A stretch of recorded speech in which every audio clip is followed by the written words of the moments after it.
বিচারের আশায় ফের রাত দখল গোটা বাংলায়। 14 আগস্ট স্বাধীনতার রাতের মতো আরজি করে নির্যাতিতার বিচার চেয়ে মধ্যরাতে পথের দখল নিয়েছিল স্লোগান, মশাল এবং মিছিল। সেই ডাক ছিল সমাজ মাধ্যমে হওয়া পোস্টে। এবার সরাসরি কর্মসূচির ডাক দিয়েছে জুনিয়র ডাক্তারদের সংগঠন। বিচার পেতে আলোর পথে নামে কর্মসূচি পালিত হচ্ছে আরজি করে। প্রথমে আহ্বান ছিল সবাই যেন ঘরের বৈদ্যুতিন আলো নিভিয়ে মোমের আলোর প্রতিবাদ জানায়। পরে তা বদলে যায়। মোমের আলোয় পথ তৈরি করার ডাক আসে বিভিন্ন মহল থেকে। তাতে সায় দেয় জুনিয়র চিকিৎসকের দলও। আরজি করের আন্দোলনকারী চিকিৎসকদের ডাকে সাড়া দিয়ে সমাজের সব স্তরের মানুষ নামে রাস্তায়। সাধারণ মানুষ, চিকিৎসক থেকে শুরু করে শিল্পী, রাজনীতিবিদ সহ অনেকেই প্রতিবাদে শামিল হন।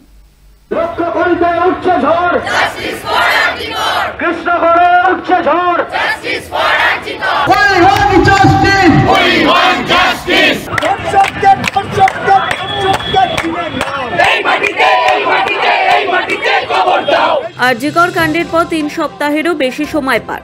সিবিআই তদন্তভার নিলেও এখনো কাউকে গ্রেফতার বা আটক করতে পারেনি। কবে মিলবে সুবিচার, এই দাবিতে পথে নেমে আন্দোলনে সামিল প্রায় গোটা শহরবাসী। বুধবার রাত 9টা থেকে 10টা পর্যন্ত 1 ঘন্টা আলো নিভিয়ে অভিনব প্রতিবাদের ডাক দেন জুনিয়র চিকিৎসকেরা। সেই ডাকে সাড়া দিয়ে প্রতিবাদে সামিল হতে বুধবার মেয়ের কর্মস্থল আরজিকরে উপস্থিত হন নির্যাতিতার বাবা, মা ও আত্মীয়রা।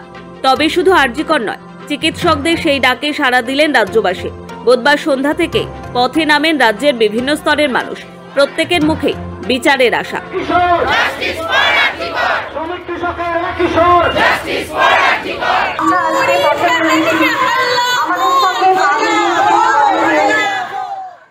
বৃহস্পতিবার সুপ্রিম কোর্টে আরজিকর মামলার শুনানি হওয়ার কথা ছিল। সেই শুনানি স্থগিত হয়ে গেল। রাত দখলে নামেন পুরুষ মহিলা সবাই। রাত 9টা বাজতেই একে একে নিভে যায় আলো। পাড়ায় পাড়ায়, আবাসনে, বাড়িতে, দোকানে লাইট বন্ধ হয়ে গেল। বারান্দায়, ব্যালকনিতে জ্বলে ওঠে প্রতিবাদের মোমবাতি। অন্ধকার রাত ঢেকে দেওয়ার জোরালো এবং ঐক্যবদ্ধ চেষ্টা হলো প্রতিবাদের সেই আলো জ্বালিয়ে। এ যেন এক অদৃশ্য মানব শৃঙ্খল। প্রতিবাদী মন একে অপরের সঙ্গে জুড়ে গেছে। কাউকে অনুরোধ করতে হয়নি, আর্জি জানাতে হয়নি। স্বতঃস্ফূর্তভাবে লক্ষ লক্ষ মানুষ সামিল হয়ে যান প্রতিবাদে।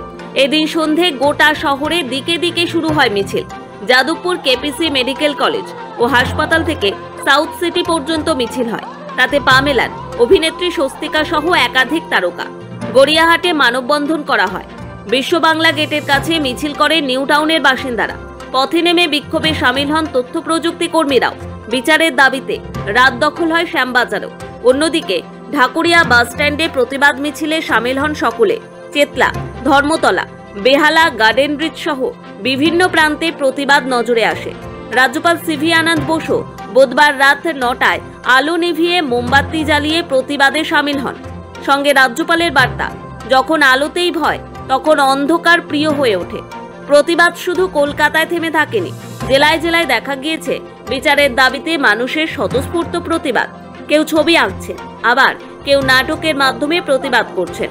সবাই চান সুবিচার। ওরা মনে করেছিল আপনি মারা গিয়েছেন, তাই আপনাকে ট্রলি করে মর্গে নিয়ে যাচ্ছিল।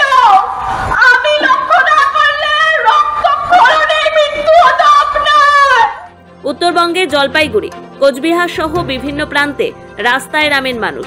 উত্তর দিনাজপুর এবং দক্ষিণ দিনাজপুরেও দেখা গেল একই ছবি। উত্তর 24 পরগনার বিভিন্ন প্রান্তে মানুষ স্বতঃস্ফূর্তভাবে বেরিয়ে আসেন। বারাসাতের কলোনি মোড় এবং ডাকবাংলো মোড়ে সামিল হন বারাসাতবাসী। পানিহাটিতে বিচারের দাবিতে পথে নামেন মানুষ। বনগা, বসিরহাটের বিভিন্ন প্রান্তে দেখা যায় সেই প্রতিবাদের আগুন। দক্ষিণ 24 পরগনার আমতলা, বারুইপুর, বিষ্ণুপুর, ডায়মন্ড হারবার রোড সহ বিভিন্ন প্রান্তে প্রতিবাদের ছবি নজরে আসে। বীরভূমের শান্তিনিকেতন, পূর্ব বর্ধমানের বিভিন্ন প্রান্তে ছড়িয়ে পড়ে প্রতিবাদ। হাওড়াতে দিকে দিকে বিচারের দাবিতে উঠে স্লোগান, মিছিল। আরজিকর কাণ্ডের প্রতিবাদে এর আগে গত 14ই আগস্ট রাত দখলে নেমে পড়েছিলেন রাজ্যবাসী। 70 বৃদ্ধ থেকে স্কুল পড়ুয়া শিশু কেউই বাকি ছিলেন না সেই জমায়েতে। বুধবার রাতে অনেকটা সেভাবেই প্রতিবাদ জানাতে রাস্তায় নামেন মানুষ। এই প্রতিবাদ অভিনব শুধু নয়, অভূতপূর্বও বটে। রাজনৈতিক দল বা মঞ্চের ডাকে বাংলায় প্রতিবাদ আন্দোলন, বিক্ষোভ অতীতে বহু হয়েছে, কিন্তু সেই সব আন্দোলন, বিক্ষোভের সঙ্গে এবারের প্রতিবাদকে গুলিয়ে ফেলা অনর্থক। কেননা এ ধরনের স্বতঃস্ফূর্ত প্রতিবাদ কলকাতা তথা বাংলায় বেনজির।